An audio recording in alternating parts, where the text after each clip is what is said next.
So while I'm waiting for everything to get sorted out, and my friend has contacted the Air Force in regards to this Rocio Ray Nunez thing, and I've got to sign up for housing and benefits and all that sort of thing. My friend has given me some money to help me, but it can take anywhere from 1 to 5 days.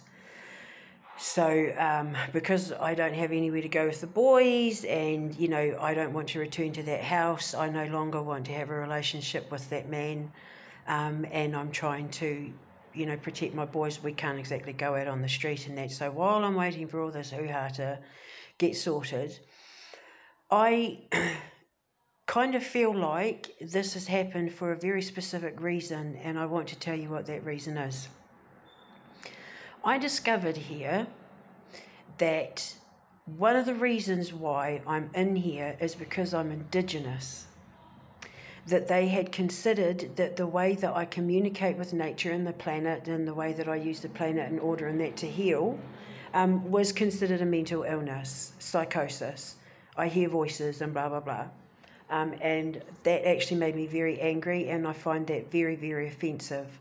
So I'm going to send a copy of this video to the New Zealand Embassy, as well as New Zealand On Air and everywhere else that New Zealand radio stations and that, because I think this needs to be dealt with, because it is absolutely unacceptable that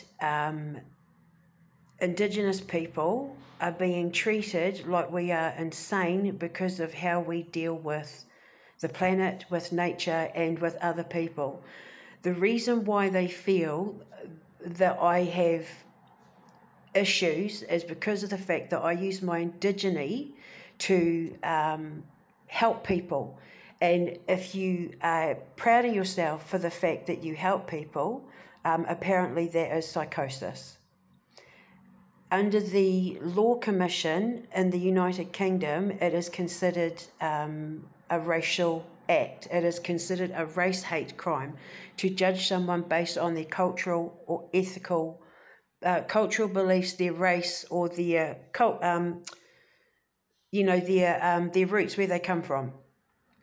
And now I'm being racially profiled as having psychosis because I use my indigeny to heal people.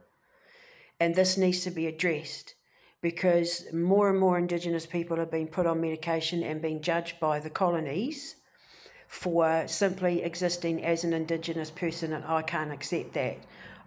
They can think whatever they like about me, but I have told them that I'm going to take this global, that this is a fight that I'm going to take across the world, this is a fight I'm going to take across the media, because it's absolutely unacceptable that Indigenous people are viewed as mentally ill if they are happy about the fact that they draw on their ancestry to heal the planet and heal people.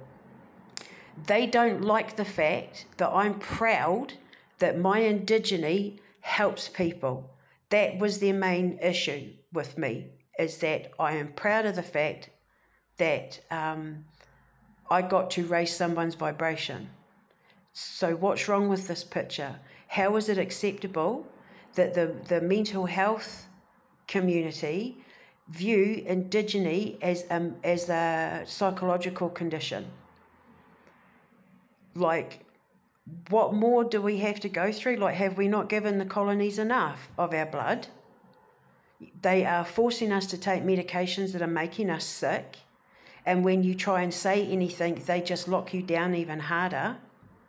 At no point have they tried to consider my circumstances, for the simple fact they absolutely do not understand where I am coming from, because none of them are Indigenous. They think that what I am doing is like delusional or grandiose, because apparently being proud of the fact that you help a person is grandiose. And this is what needs to be addressed, because we as Indigenous people are having our heritage and our culture stolen from us through psychotic medications and through misdiagnosed, misinformed, racist, bigoted views on indigeny, because they don't understand indigeny. It is wrong. And I can't let this go now. Like, this has got my goat up because under British law it is considered a race hate crime. So I'm going to let God deal with the Rocio stuff and all that. But right now, I am dead set on making sure that the world knows that the way Indigenous people are viewed by the colonies and the Mental Health Act is it's criminal. It's a criminal offence. It is absolutely criminal and unacceptable. So I'm sending this video to the New Zealand Embassy. I'm going to be sending it to New Zealand On the Air and all the New Zealand radio stations. And I want to be an advocate for this because I'm wondering how many other people like me of Indigenous blood, of Indigenous background, are being locked away and kept away from their children because the colonies don't understand Indigenous views. They have offended every fibre of my being that they would consider Indigenous people as being mentally ill. The medication they're forcing me to take is because of my Indigenous beliefs.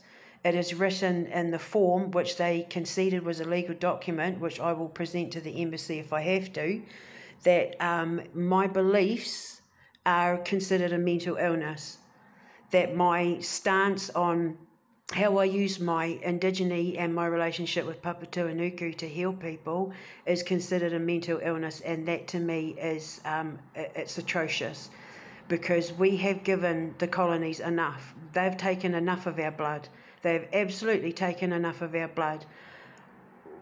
I said today, we taught them how to speak to the trees and they chopped them all down. We taught them how to fish off the waters and they poisoned the water. We taught them how to farm the land and they poison it with pesticides. We taught them how to roam the mountains and they blow them up for gold and crystals. Every time we try to help them, they just take more and more and more from us, and we are fighting. Indigenous cultures around the world are fighting to keep their heritage alive, and we are fighting a losing battle because the colonies are pinning us down with labels of mental illness that are unwarranted and racist and bigoted, in my view, and also they're forcing us to put substances in our body that are unnatural for our system. So how many people of Indigenous backgrounds are now under the Mental Health Act, unwarranted Mental Health Act, with no cause other than the fact it's because the colonies and the medical schools that train them don't understand what it is to be Indigenous, which in my opinion and according to British law is a racial hate crime. So I want to get my message out there to all people of Indigeny who are dealing with the mental health system and the oppression of their colonies. We've got to band together. We've got to do something about this because they're killing us off. They've been killing us off for centuries, and they're continuing to kill us off. And if we die, if Indigeny is removed from this earth, then Earth will die as well, because the colonies do not care about our planet. They care about progress and medication and technology and fame and all that sort of stuff, and they don't care about any of us and what we've done in order to put them here on this earth. Without us, without the Indigenous cultures, white people wouldn't be here. And I know I've got white skin, but my black is blood, and you all know that. All these people who are judging us as mentally ill and unsafe and unfit for society are existing because of us, because our people rose from Africa. And we created the entire world that the colonies are now suffocating us with. They are killing us with our own lands, and it's unacceptable, and we have to do something. And I have decided that I'm going to use this time here while I'm waiting for everything to get sorted out to become an advocate and a voice for Indigenous lives, because Indigenous lives matter as well. Indigenous lives matter more because we're the only ones that know how to keep the planet alive. And without us, everyone else is gone. So I want to put my voice out there. I want to be interviewed. I want to be talked to. I want people to contact me. I want to be able to band together and sort this out, because this is absolutely unacceptable behaviour. And I want the New Zealand Embassy to get involved now, please. I am Ngati Raukawa tribe. My Granny Unaiki and Granny Ngāwehinga are, my direct descendants. I am a descendant of Te Rauparaha, and they've drawn the battle cry as far as I'm concerned. Māori people, you need to understand that they are saying that one of your own is mentally ill for being Māori. I have been classed as mentally ill because I am Māori. And this needs to change. We've all got to start doing something about this, because it's not just Māori, it's Polynesians, it's First Nations, it's Africans, it's all of us, it's all the indigenous races. We are all, the whole reason why I want to build the foster home for indigenous kids, I'm trying to protect Indigeny while the colonies are trying to suffocate and kill us. And I can't stand for that. So I'm standing up, and I want to be an advocate for Indigenous rights. And I'm going to fight the colonies with this bigoted view of who we are every step of the way. So I'm challenging New Zealand and the rest of the world and all the Aborigines and all other Indigenous cultures to start doing something about making sure that the colonies know who really runs this place, because without us they wouldn't exist, and they need to remember that. But they've taken enough from us. They've taken our pride, they've taken our dignity by calling us mentally unstable simply for existing as Indigenous people. So I'm putting it out there, and I'm going to fight this, and I want to get myself on radios, and I want to get myself on TV, and I want to get interviewed by as many places as we can, and I want people to band together and contact me as well, because if we all band together, then there's more of us to fight, because this is absolutely unacceptable.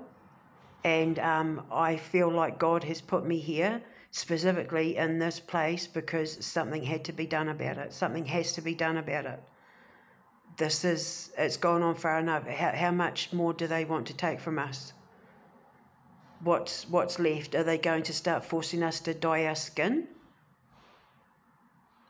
So are they going to stop forcing us? Are they going to force us to stop speaking our native tongue? Are we going to be able to bury our loved ones in the same protocol? Like, where does it stop? How much more do they have to take from us? Because they've taken our lands, they've taken our ancestors. We all know what they've done to our grandparents and our great-grandparents, and, further on down the line, they treat us as slaves, they gave us diseases, they gave us addictions. And now, because we're trying to fight back and stand on our own 2 feet and use our connection to Mother Earth to heal and guide us, we are now considered mentally ill for that reason. And I'm not standing for it, I'm not taking it anymore. So I'm sending this to the New Zealand Embassy, and I'm sending it to every radio station and TV station in New Zealand, and we're going to see what happens, because I now believe that the whole reason why I've been put in there is to become the voice for Indigenous people all around the world who are classed as mentally ill because of their indigeny, and we have rights. We have more rights to be on this earth than white people do, than the colonies do. They have taken enough from us, and it is time that we took it all back.